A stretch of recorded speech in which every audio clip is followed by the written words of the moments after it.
I'm Pastor Sean Brooks, and I serve St. Peter Lutheran Church and Christ Lutheran Church here in Northwest Iowa.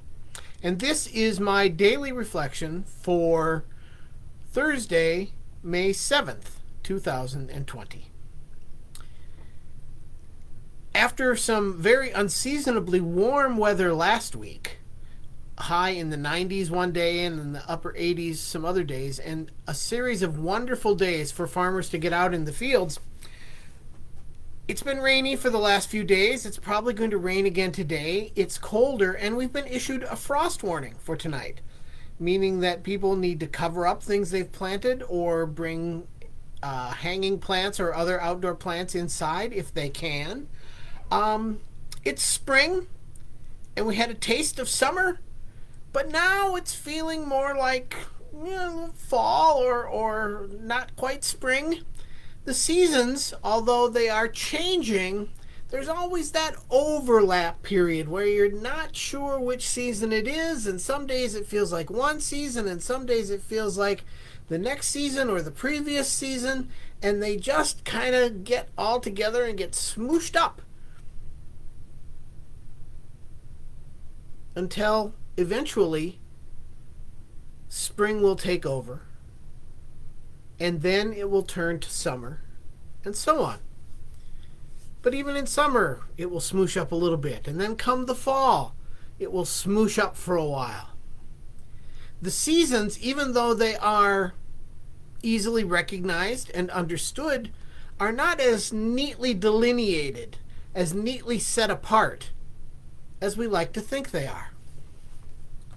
And so, when the writer of Ecclesiastes talks about seasons, we do well to remember that.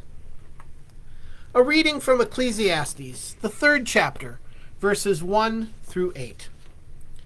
For everything there is a season, and a time for every matter under heaven, a time to be born, and a time to die, a time to plant, and a time to pluck up what is planted, a time to kill, and a time to heal, a time to break down, and a time to build up, a time to weep, and a time to laugh, a time to mourn, and a time to dance, a time to throw away stones, and a time to gather stones together, a time to embrace, and a time to refrain from embracing, a time to seek, and a time to lose, a time to keep, and a time to throw away, a time to tear, and a time to sow, a time to keep silence, and a time to speak, a time to love, and a time to hate,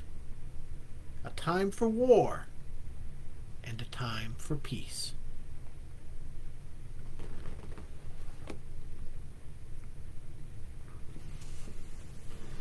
These verses and all of Ecclesiastes were traditionally held to have been written by King Solomon at the end of his life, after a long, full reign where he experienced much of what human life has to offer, the highs and the lows, the good and the bad, power over many people, and yet an understanding of the futility of that power, a life of building and constructing, building the temple, and yet understanding that everything that he had built he would have to turn over to others who may well ruin what he had built, as his son, in fact, split the kingdom of Israel into the northern kingdom of Israel and the southern kingdom of Judah through his actions. And whether this was written by Solomon or someone else, the world weariness and yet the recognition of what life consists of is very strong in this passage, and that's probably why it is used so often at funerals, because it acknowledges the seasons not only of a year but of a life. It acknowledges the things that happen to us as we go on our earthly journey, things that are done happening to us as we send someone whose earthly journey is complete off in remembrance. But there's another thing about these seasons. A couple of other things, actually. First off, is that these seasons overlap just the way the seasons of the earth do. And this time right now is proving that so strongly. It is both a time to weep and a time to laugh. Sometimes we try to find things that make us laugh just so that we won't weep. It is a time to break down and a time to build up. A time to break down old habits, habits that may or may not have served us well in the time pre-pandemic, but that certainly do not work in this time of pandemic. And we need to break those habits down and build up new habits that serve us well for this time. And then when this time finally gives way to another, we need to look at those habits and decide, do we really want to go back to all of the habits that we had pre-pandemic? Or do we think that some of the things we have built for ourselves now have value and worth and should be maintained, even as the world tries to go back to the way it was before the coronavirus became our national preoccupation? A time to plant and a time to pluck up what is planted. All of the gardeners I know are out planting their gardens. Farmers around here have got many of their crops in. Not all of them. I talked to various farmers. The farmers I talked to pretty much all have their corn in. Some have all or most of their beans in as well. Some have not started on their beans yet. But this is the rhythm, the seasonal rhythm of their lives. The spring is a time to plant. The fall is a time to pluck up that which is planted. And yet sometimes life dictates that those rhythms have to alter. Livestock farmers are, figuratively speaking, having to pluck up that which is planted because they have no place to deliver their livestock.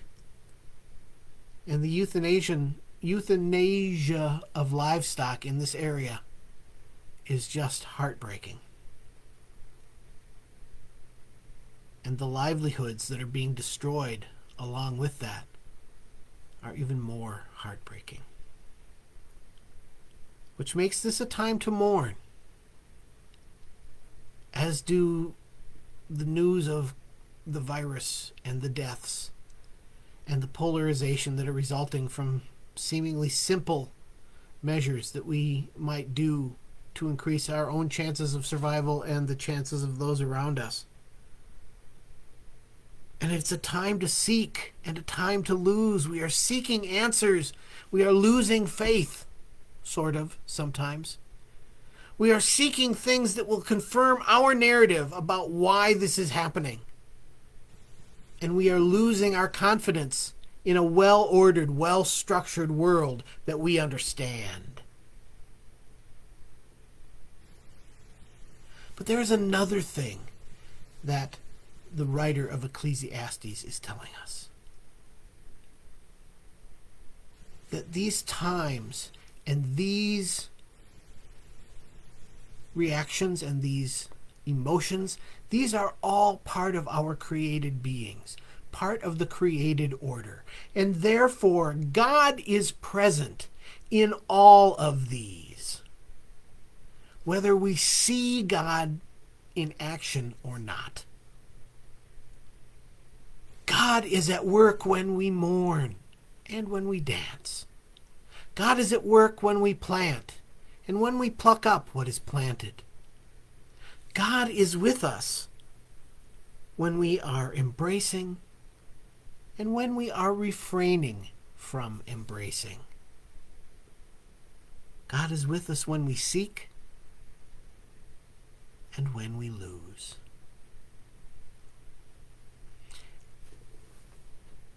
And as we contemplate this series of seemingly opposed seasons, emotions, actions that in fact, like the weather, intermingle with each other. And some can be present at the same time. Even some of these supposed opposites can be present in our lives at the same time. We understand that God is with us in this, that God is at work in our planting and in our reaping what has been planted. In our laughter and our tears and our love, and even in our hate and disdain. God is with us, working on us, trying to build us up, to help us understand that these are the complexities of being human. But we were not created and then abandoned. We were not left to fend for ourselves, even if it sometimes feels that way. But that God meets us where we are, supports us, strengthens us, comforts us, and loves us through every season that life throws at us. So whatever season you find yourself in, of all of these possibilities in Ecclesiastes, or whatever combination of seasons you find yourself in, you can turn and look, and God will be there with open arms to see you through. Let us pray. God of life and love, God of seasons and of change, you alone are the constant in our lives. Help us to remember that whatever seasons we are going through, that you are there with us, to support us, to love us, to comfort us. And help us to remember when we feel lost, to turn to you, for you also will guide us. Amen. I don't have a hymn today. The hymns that were suggested for this, while one or two of them were good, don't really fit Ecclesiastes. I'm not quite sure why they are. But those of us of a certain age who were children in the 60s or a little earlier might very well remember that classic tune by the Byrds, which is taken directly from Ecclesiastes. To everything turn, turn, turn. There is a season, turn, turn, turn. And a time for every purpose under heaven. A time to be born, a time to die. A time to plant, a time to reap. A time to kill, a time to heal, a time to break down, and a time to build up. I may not have the lyrics exactly right. They don't follow it directly, but I think I became familiar with this passage more from that song at age 8, 9, 10, somewhere in there, than I did from the actual Bible reading. And it's been a favorite ever since. Whatever season you find yourself in, I pray that you will be able to find the knowledge of God's presence in your life to be a comfort and a relief and a bulwark, strengthening you, lifting you, and helping you move forward. Now, may God bless you and keep you. May God's face shine on you with grace and mercy. May God look upon you with favor and give you peace. Whatever your day may bring in terms of the exterior seasons and in terms of interior seasons, I pray that you know God's peace. Goodbye.